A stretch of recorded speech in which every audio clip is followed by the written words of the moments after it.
जो हर एक दा फिक्र करता है, हर एक की परवरिश करता है, हर एक नूं बड़े ही ध्यान दे नाल जो जो सुविधा लोड़ींदी है वो सुविधा हर एक जीव नूं ਉਹੀ अकाल पुरख वाहिगुरू बख्शिश कर रहा है।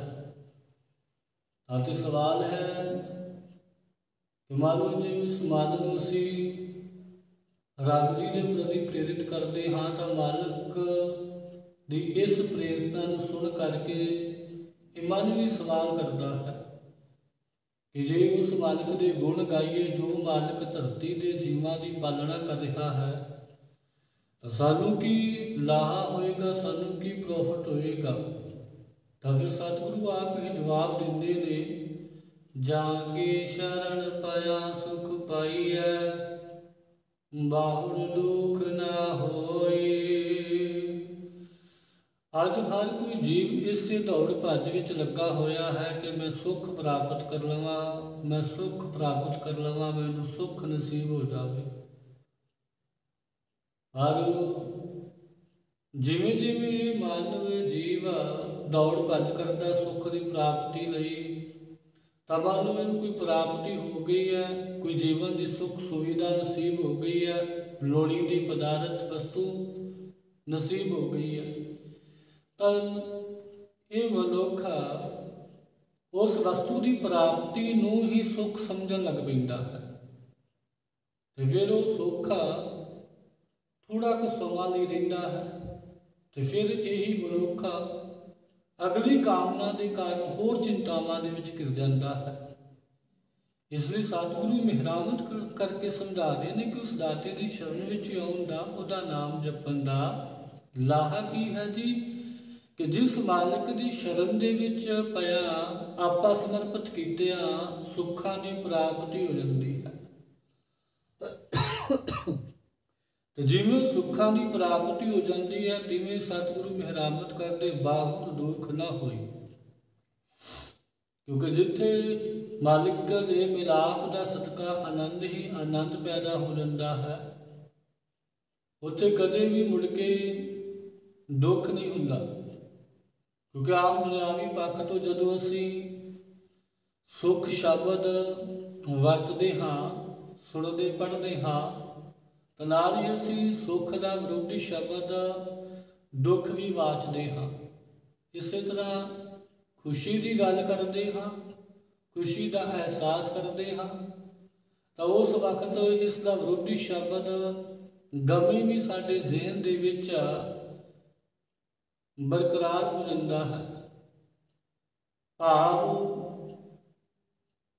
कि खुशी का विरोधी शब्द है, सुख का विरोधी शब्द है, पर जदों रबी मिलाप के सदका जीवन के विच आनंद का एहसास करते हैं तो सानू आनंद का विरोधी शब्द ही नहीं मिलता। तो स्पष्ट है कि जो कोई भी रबी मिलाप हासिल कर लेंदा उहदे जीवन के विच सदैवी आनंद ही बन जाता है। वो तो दुखों के विच भी ही पुकार करता है, केतिया दुख भूख सद मार एह पे दात तेरी दाता। उता दुखों के विच भी मान लो मालिक के चरणों में यही अरदास बेनती करता है कि जे दुख दे तो तुझे आराधी, सुख भी तुझे ध्याई। जो मालिक के इस सिद्धांत को समझ लेंदा दुख वेले भी मालिक चरणों में शुकराना करता है, ते सुख दे वक्त भी मालिक का कोटान को शुकराना करते हैं। दुखा दे समय विच अपने आप को परिपक्व करने के लिए मालिक चरणों में अरदास बेनती करता है। इस करके सतगुरु मेहरामत करते हैं कि उसके जीवन के विचों दुख वाला चेता ही भुल जाता है, उसके जीवन के विच दुख बाद विच आउंदा ही नहीं है, क्योंकि उसके जीवन के विच तां रब्बी रज़ा दे विच तुरना ही सुख बन जाता है। रहाओ फिर सतगुरु मेहरामत करके रहाओ का विश्राम देते हैं। और इससे ही रहाओ वाले पावन बंध नूं आधार बना करके आरंभता के सतगुरु रहमत करके समझा रहे हैं कि मान लो जी सानू समझ पै गई है, गुरु जी ने समझा दिता है ਕਿ ਅਸੀਂ ਉਸ ਮਾਲਕ ਦੀ ਸ਼ਰਨ ਦੇ ਵਿੱਚ ਆਉਣਾ ਹੈ, ਉਹਦੇ ਗਿਆਨ ਨੂੰ ਆਪਣੇ ਜੀਵਨ ਦਾ ਫਲਸਫਾ ਬਣਾਉਣਾ ਹੈ। ਜੋ ਮਾਲਕ ਹਮੇਸ਼ਾ ਸੁੱਖ ਹੀ ਬਖਸ਼ਿਸ਼ ਕਰਦਾ ਹੈ, ਤੇ ਜਿਸ ਮਾਲਕ ਦੇ ਜੁੜਨ ਦੇ ਨਾਲ ਸਾਡੇ ਜੀਵਨ ਵਿੱਚ ਦੁੱਖ ਹੀ ਨਹੀਂ ਆਉਂਦੇ, ਤਾਂ ਫਿਰ ਉਹ ਦਾਤਾ ਕੈਸਾ ਹੋਵੇਗਾ। ਫਿਰ ਸਤਿਗੁਰੂ ਉਸ ਦਾਤੇ ਦੀ ਬਾਬਤ ਸਾਨੂੰ ਸਮਝਾਉਂਦੇ ਆ, ਅਬਿਨਾਸੀ ਦੇਨ ਕੋ ਦਾਤਾ ਸਿਮਰਿਤ ਸਭ ਮਨ ਖੋਈ। ਸ਼ਬਦ ਅਸਲੀ ਵਿੱਚ ਵਿਨਾਸ਼ ਹੈ। ਦੋ ਰੂਪਾਂ ਦੇ ਵਿੱਚ ਸ਼ਬਦ ਹੈ, ਵਿਨਾਸ਼ ਅਤੇ ਵਿਨਾਸ਼, ਵਾਵੇ ਦੇ ਨਾਲ ਤੇ ਵੱਬੇ ਦੇ ਨਾਲ। ਤੇ ਜਦੋਂ ਇਹਨਾਂ ਦੋਨਾਂ ਹੀ ਸ਼ਬਦਾਂ ਦੀ ਅਗੇਤਰ ਐੜਾ ਅੱਗੇ ਆ ਜਾਂਦਾ ਹੈ, ਤਾਂ ਫਿਰ ਉਸ ਪੋਜ਼ਿਟਿਵ ਸ਼ਬਦ ਦਾ ਅਰਥ ਜਿਹੜਾ ਹੈ ਉਹ ਨੈਗੇਟਿਵ ਅਰਥ ਦਿੰਦਾ। ਆਮ ਅਸੀਂ ਬਾਣੀ ਦੇ ਵਿੱਚ ਸ਼ਬਦ ਪੜ੍ਹਦੇ ਹਾਂ ਜੀ, ਜਿੱਥੇ ਵੀ ਵਿਨਾਸ਼ ਜਾਂ ਵਿਨਾਸ਼ ਸ਼ਬਦ ਆਵੇਗਾ ਉਹਦਾ ਭਾਵ ਹੁੰਦਾ ਜੀ ਨਾਸ਼ ਹੋ ਜਾਣਾ, ਨਾਸ਼ ਕਰ ਦੇਣ ਵਾਲਾ। ਪਰ ਅਵਿਨਾਸ਼ੀ ਸ਼ਬਦ ਤੋਂ ਭਾਵ ਹੈ, ਅਵਿਨਾਸ਼ੀ ਤੋਂ ਭਾਵ ਹੈ ਜੀ ਜਿਸ ਮਾਲਕ ਦਾ ਨਾਸ਼ ਨਹੀਂ ਹੋ ਸਕਦਾ, ਜਿਸ ਦਾ ਸਥਿਰ ਰਹਿਣ ਵਾਲਾ ਹੈ। ਜੀਵਨ ਕੋ ਦਾਤਾ ਤੋਂ ਭਾਵ ਹੈ ਜੀ ਸਾਰੇ ਜੀਵਾਂ ਨੂੰ ਦਾਤਾ ਦੇਣ ਵਾਲਾ ਹੈ, ਉਹ ਅਕਾਲ ਪੁਰਖ ਵਾਹਿਗੁਰੂ।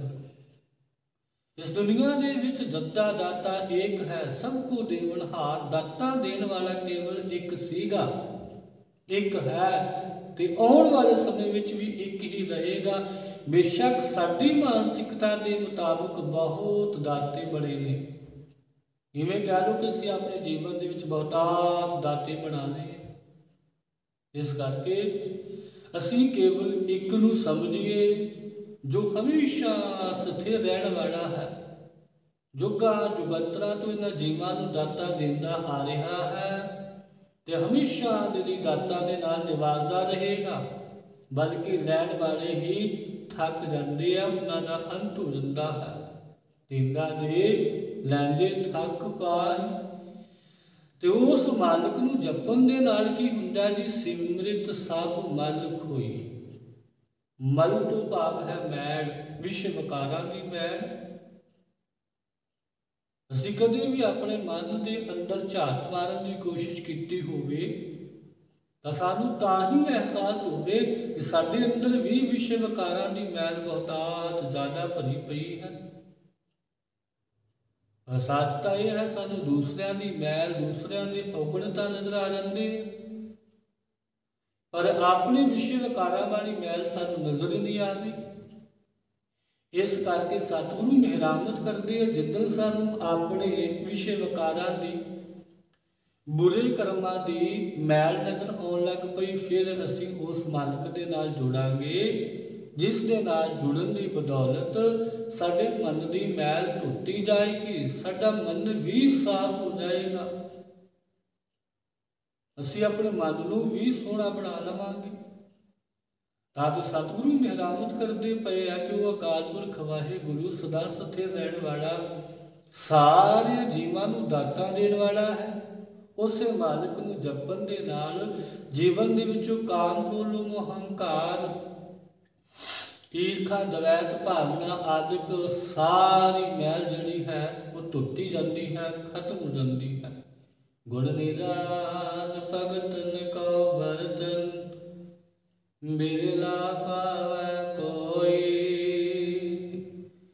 ਗੁਣਾਂ ਦਾ ਖਜ਼ਾਨਾ ਹੈ ਉਹ ਅਕਾਲ ਪੁਰਖ ਵਾਹਿਗੁਰੂ, ਭਗਤਨ ਕੋ ਬਰਤਨ, ਭਾਵ ਕਿ ਜੋ ਭਗਤ ਜਨਾਂ ਦੇ ਹਮੇਸ਼ਾ ਕੰਮ ਆਉਣ ਵਾਲੀ ਚੀਜ਼ ਹੈ ਨਾ, ਜੋ ਹਮੇਸ਼ਾ ਦੇ ਲਈ ਭਗਤ ਜਨਾਂ ਦਾ ਸਾਥ ਦੇਣ ਵਾਲੀ ਹੈ, ਉਹ ਰੱਬ ਜੀ ਦੇ ਗੁਣਾਂ ਦਾ ਖਜ਼ਾਨਾ ਹੀ ਹੈ।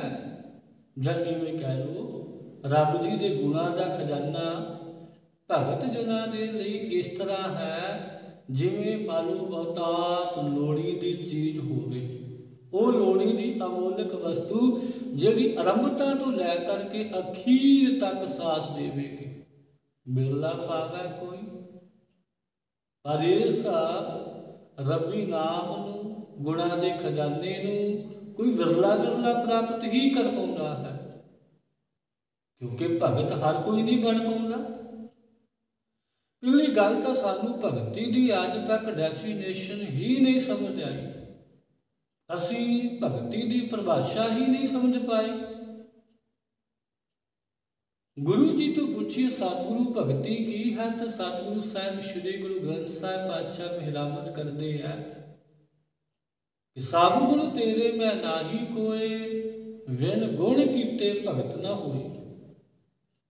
ਰੱਬ ਜੀ ਨੂੰ ਗੁਣਾਂ ਨੂੰ ਧਾਰਨ ਕੀਤੇ ਤੋਂ ਬਿਨਾਂ ਕਦੇ ਵੀ ਰੱਬ ਜੀ ਦੀ ਭਗਤੀ ਨਹੀਂ ਹੋ ਸਕਦੀ, ਰੱਬ ਜੀ ਦਾ ਭਗਤ ਨਹੀਂ ਬਣਿਆ ਜਾ ਸਕਦਾ। ਇਸੇ ਕਰਕੇ ਤਾਂ ਸਤਿਗੁਰੂ ਮਿਹਰਾਮਤ ਕਰਦੇ ਆ, ਗੁਰ ਸਤਿਗੁਰ ਕਾ ਜੋ ਸਿੱਖ ਖਾਏ, ਸੋ ਭਲ ਕੇ ਉਠਨ ਨਾਮ ਧਿਆਵੇ। ਭਲ ਕੇ ਉਠਨ ਨਾਮ ਧਿਆਵੇ ਤੋਂ ਭਾਵ ਹੈ ਜੀ ਕੇਵਲ ਅਸੀਂ ਵਿਖਾਵੇ ਦੇ ਪੱਖ ਤੋਂ ਸਿੱਖ ਨਹੀਂ ਬਣਨਾ। ਸੋਹਣੀਆਂ ਦਸਤਾਰਾਂ ਸਜਾ ਲਈਆਂ, ਤਨ ਦੀ 5 ਕਕਾਰ ਸਜਾ ਲਏ, ਮੁਬਾਰਕ ਹੈ ਜੀ, ਇਹ ਸਾਡਾ ਪਹਿਲਾ ਸਟੈਪ ਹੈ। ਖੰਡੇ ਬਾਠੇ ਦੀ ਧਾਰਨੀ ਹੋਣਾ ਗੁਰੂ ਵਾਲੇ ਪਾਸੇ ਸਾਡਾ ਪਹਿਲਾ ਕਦਮ ਹੈ।